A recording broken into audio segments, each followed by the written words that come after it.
Contrary to what your doctors told you, Crohn's and colitis are reversible. Now, I've helped hundreds of people reverse their bowel disease, and I'm here to help you do it too, because inflammation always has a root cause. We just have to find it. This is the Reversing Crohn's and Colitis Naturally podcast.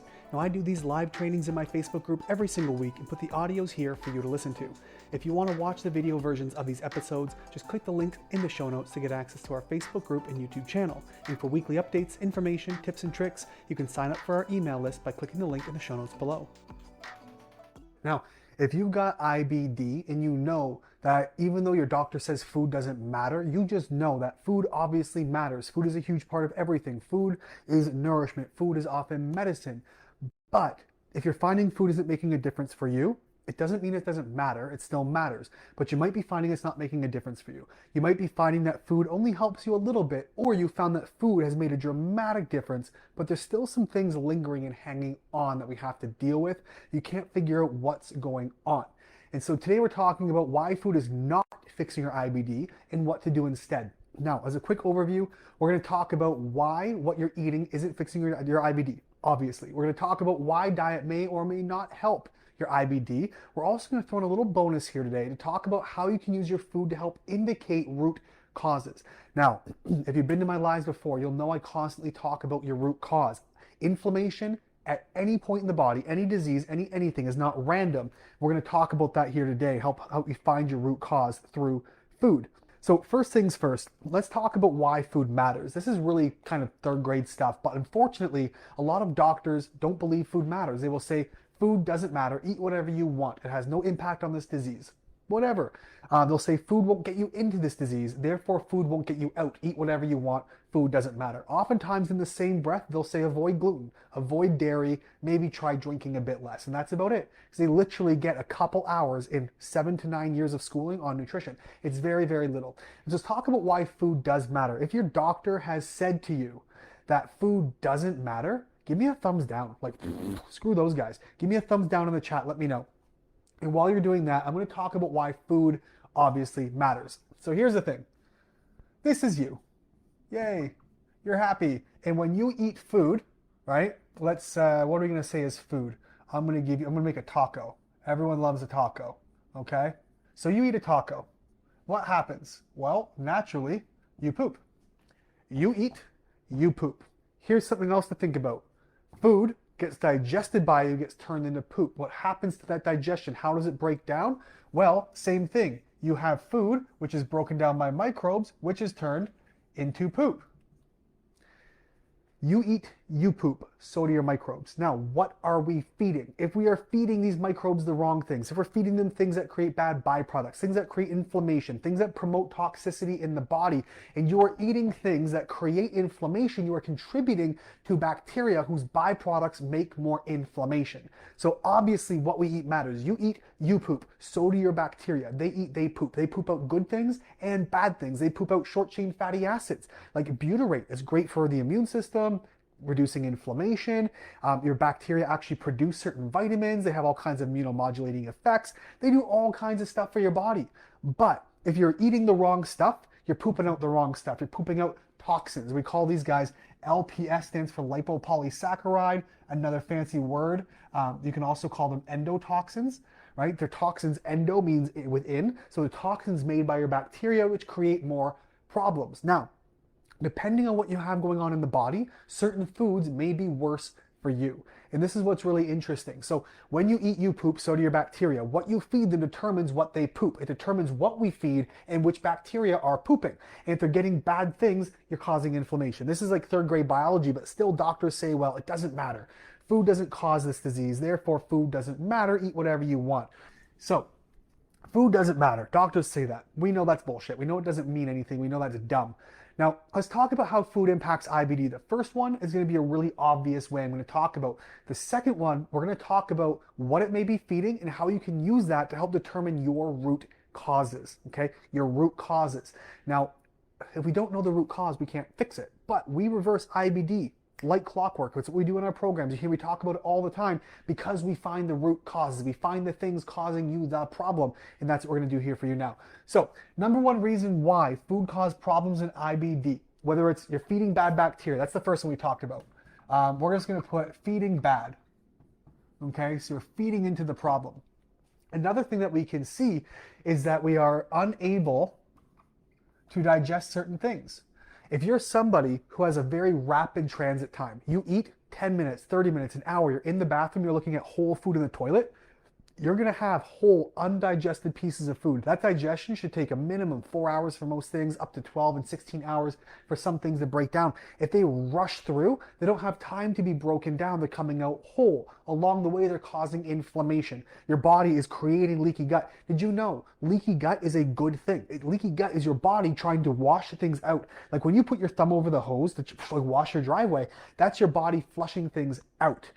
But when you have leaky gut, it becomes so wide that not only does water get in, but things get out. And when you have, your body is taking in things it can't break down, digest, absorb. Your transit time is too fast. It's things that are irritating, things that your body wants to get rid of. These leaks become very wide, and things also leak out, causing more inflammation in the body. They get into your bloodstream, lymphatics, and just circulate all over. That's a big problem. So you're unable to digest it, or you're feeding bad stuff. These are the two main reasons why we see people having problems. Now you go, okay, fiber causes me a problem. That's another one we can look at. Unable to digest, but let's also call sandpaper. I'm sure you guys can all imagine what it feels like to put sandpaper on your skin. Well, imagine you have now raw, inflamed skin, you put sandpaper on it. Well, sometimes cruciferous vegetables, cauliflower, broccoli, cabbage, like scratchy fibers can be like sandpaper on the tissue inside of your gut that's already inflamed. So these are things to watch for. Now, here's what's very important. We want to discuss how we can utilize food, because we're really going into today why food is not fixing your IBD. You're eating the wrong things, you're feeding the wrong stuff, you're contributing to the problem or causing inflammation. But when we identify what food specifically could be feeding, what type of symptoms that you have, it can help us identify the roots and so what you can do to manage your diet accordingly. Now, I always advocate get to the root. If you're working with us directly or you're taking one of our DIY programs that we have available as well, it's a phenomenal course community. Comment DIY if you want access to that. It's brilliant. We just recorded a module today actually on finding your root cause, and we have modules, all kinds of stuff getting into this so you can, sort of self-diagnose. Now, let's talk about food. There are reasons why we'll feed the wrong stuff. Let's start very broad. The word dysbiosis just means an imbalance in the bacteria. In this case, it's imbalance in the bacteria inside of your gut, imbalance in your microbiome. If you have dysbiosis, it could be any of the above things we're about to talk about. But this is sort of the overarching, think of it like our umbrella, okay? So our umbrella is dysbiosis. All the problems are going to be within this. When we're eating certain things, it contributes to the problem. The microbiome is made of viruses and bacteria and fungi and parasites and all kinds of creatures that live inside of our body. And they all work together in harmony. But when they are dysbiotic or imbalanced, now we have a problem. Now we have disease. Now we have problems accumulating. And so if you guys have questions, just make sure to ask them on the chat here on the live. We'll make sure we get back to you with some information. So let's talk about this. One of the major, I'd say 50 to 60% of the time, I see something in people causing their IBD. Now remember, there are often many, many layers. I'm going to give you three main things rather today that we see as a root driver towards causing IBD. And all of them we see in people like in combination quite often. Sometimes it's one, sometimes it's all of them. It's all about layers and layers. We have to always go back through layers. So one of the big things that I see in people as part of this umbrella, probably 50 to 60% of the time, is parasites. Now, we think, ew, parasites, they're gross, I'm disgusting. Nope, parasites are everywhere. There's estimates that up to 5 billion people globally are infected with parasites in some way. Now, there's arguments that can be made that some parasites live in harmony in our gut. It's when they become problematic and overgrow, it's a problem. Well, here's why parasites might be a problem. They can make you crave things like sugar. You might have seeking behavior. You might look for alcohol or drugs or thrills or sex or whatever type of addictive behaviors you might see because they mess with those dopamine pathways. They can make you crave sugars as well because they love that stuff. Another thing that parasites love, believe it or not, is actually fiber. If you're someone who ingests fiber and you pop off with symptoms, you might be feeding some parasites. They love this stuff and they actually come out. Think of it like, have you ever seen these videos of these sandworms in Australia where you like put sugar or meat or something on the sand, these worms come out? That's kind of what parasites do. They're hiding below the surface and you sprinkle this fiber on top, it comes through the gut and they pop up to try to eat it. And then these symptoms arise because now they're coming in and out of the gut lining, causing irritation. They're inside the gut, so your gut lining immune system, that gut associated immune system goes, oh, problem, attack, inflammation starts. And we can see that as well through fiber. And so parasites love fibers. That's something we have to watch for. Now, there's a whole lot more to this. We actually filmed this module today. I was talking about the DIY stuff, how to get into it. There is probably 30, 40 symptoms that we utilize to go through parasites, 6 or 8 keystone ones with a bunch of other common issues. But fiber can feed parasites and boom, it pops things off and now you've got a major problem. This next one I'm going to put in here is going to be fungus. Now, fungus, I'm going to call it candida. And we're going to call it mycotoxins. Mycotoxins are from mold, but they're a byproduct of fungus. Like fungus produces these mold spores, these mycotoxins, which they're itty bitty. They get in through the eyes, they get in through the lungs, ingestion, whatever. And candida fungus is very common. Now, what does fungus love? Well, it loves sugar as well. It loves fibers as well. It loves starches and carbs and other things that can break down to sugars. It even sends signals to the brain saying, give me sugar, feed me. If you're somebody, maybe you got a white film on your tongue, got a lot of cravings, psoriasis, eczema, maybe you've got joint pain, brain fog. These can be symptoms of fungus. If you find yourself craving sugars, you eat it, maybe you feel good for a minute but feel like trash later, and it goes on for days and days, you probably fed some of these fungal toxins and now it's causing problems. It's all about layers. Oftentimes, you might not know you have parasites until you get rid of your mycotoxins or your mold or your fungal issues, and then the parasites show up because they compete in immune pathways. It's a whole thing. But the point being, parasites and fungus are big ones. They love sugars, they love fibers, they love carbs, they love starches. And when you consume these things, it can pop things off. Now, another one that we look at as a big root that we see is Clostridia. Now, you guys may know this as like C. diff. Clostridia has its own umbrella, okay, of other Clostridia type of things that we can see inside like organic acids and other testings. But if you're somebody who eats take a calcium supplement, you take a couple of calcium pills or collagen and you pop right off and you start bleeding, well, guess what happens? These things, Clostridia will actually use them and they can utilize these and actually can pop the Clostridia spore. They go on these couple of day cycles, typically 3 days, and they'll pop the spores. It's like popping a balloon full of confetti. That confetti gets everywhere. And now your cells, your immune system, the cleanup crew has to come in and start picking these things up. They're trying to spread, causes more inflammation. You can get bleeding really heavily. So if you're eating calcium-rich foods, calcium supplements, if you're consuming collagen or like bone broths, these types of things that are making you worse, there's probably a layer of Clostridia. Well, it comes back to it. Clostridia and fungus compete against each other. So we're always going back to try to find these root causes as to what's driving the problem. But this is how food can affect you. If you're feeding something that you don't realize you're feeding and it's popping off your symptoms, then this is what's driving the disease. In my practice, I see parasites, fungus, and Clostridia 99% of the time driving it. Now people go, well, I've already done a parasite cleanse. I've already done antifungals. Doesn't mean anything. And I'll show you why really quick before we get into this. If you guys have questions, ask me. There's a lot of layers to this stuff.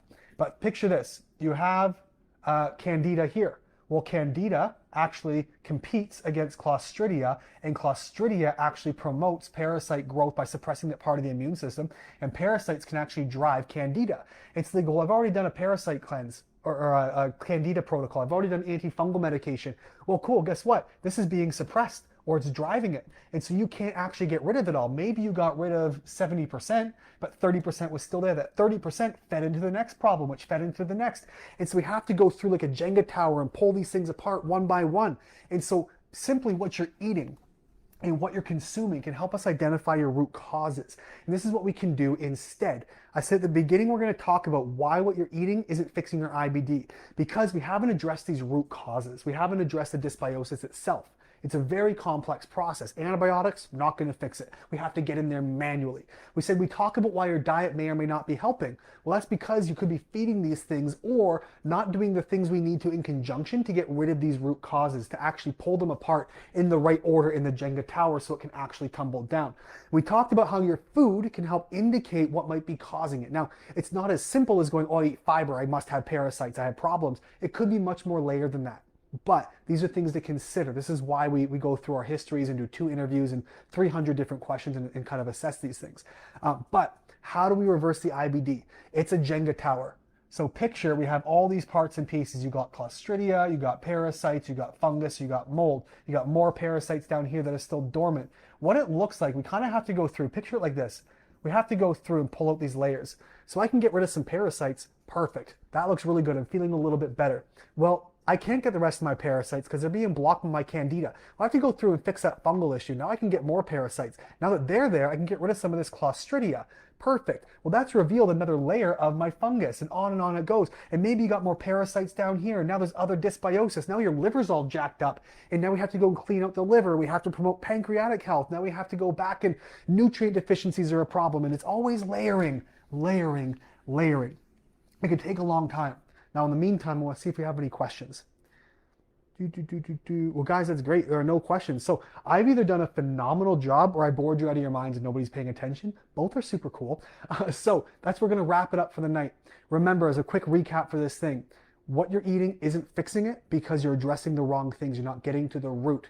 Your diet may not help it because it's layered. There's too many pieces. Just fixing a diet isn't always what's going to fix it. We have to go and find the roots and pull them out and correct the dysfunction. If your hand was inflamed, if you were impaled by this marker and it was all swollen and infected, and you went to the doctor and got medication like numbing cream for the pain, it'd be insane. You'd say, pull the thing out of my hand. We know I'm inflamed to something, so figure out what it is. Pull it out, your body can heal. We recognize that on external injuries, but internal, we don't. It's like we forget the body inflames to something, not randomly. It's not genetic, it's not autoimmune. If you don't understand that, you're new to these lives, ask me. I will prove it to you. It's not just genetic, it's not just autoimmune, it's not just unknown. I've got stories out the wazoo, great pun for this group, about how those things are all BS. It doesn't make any sense, and we've debunked that dozens and dozens of times on international TV, podcasts with doctors, the works. And we can show you guys how that's done as well. Just ask your questions below, okay?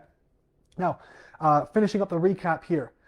If your food is indicating to you that you're creating problems, if you're feeding fungus, if you're feeding parasites, if you're feeding Clostridia, these things are more problematic. If you're having oily, greasy, floaty stools, that tells us something. If you're having certain pains, specific places in the body, that tells us something. We've literally got about maybe 120, 130 symptoms in a list of like, here are the symptoms that are most likely to cause this problem. And we go through, we figure out your roots. It can be done. It's very easy. We reverse these every day. So on that note, I don't see any questions. Oh, I do have one question. Let me see. Kristen has asked, what about strep in the gut? GI 360 indicates it. I'm not worried about strep.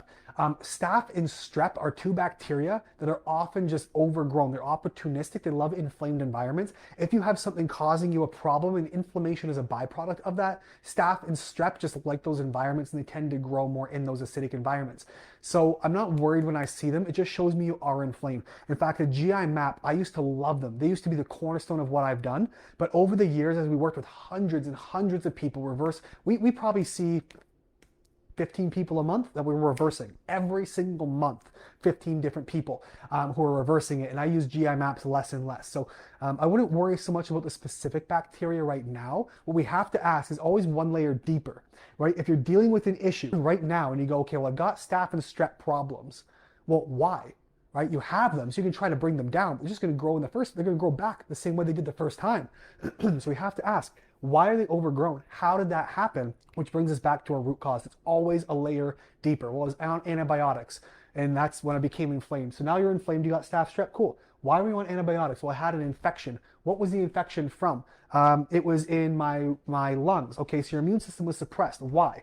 Okay, well, I've got all these symptoms, A, B, C, D, and it actually shows that you got fungus. How did the fungus get there? Well, when I was a baby, I was maybe bottle fed and I was a C-section baby, and I ate a lot of garbage. Okay, so your bacteria didn't grow, you couldn't police them. And so we're always going one layer deeper to find that root cause, the thing that started the problem. And that is how we reverse it. Otherwise, we're always going to be chasing this top layer. It's always one layer deep until we get right to the base, we pull it out from there, and that's how we reverse IBD. So on that note, I'm going to wrap up because I see no more questions here coming in. Thanks so much, guys. And Valerie, I know you caught the live late, but don't sweat it. You can always tune into the replay. We'll see you guys next week. Thanks for listening. Now, if you want help reversing your IBD, I'd like to invite you to join our Reversing Crohn's and Colitis Naturally community, where we give you the tools you need to actually reverse your IBD. Now, we've got courses, live Q&As, coaching calls, done-for-you meal plans, programs, and huge discounts on supplements from some of the top suppliers. Just click the link in the show notes to learn more.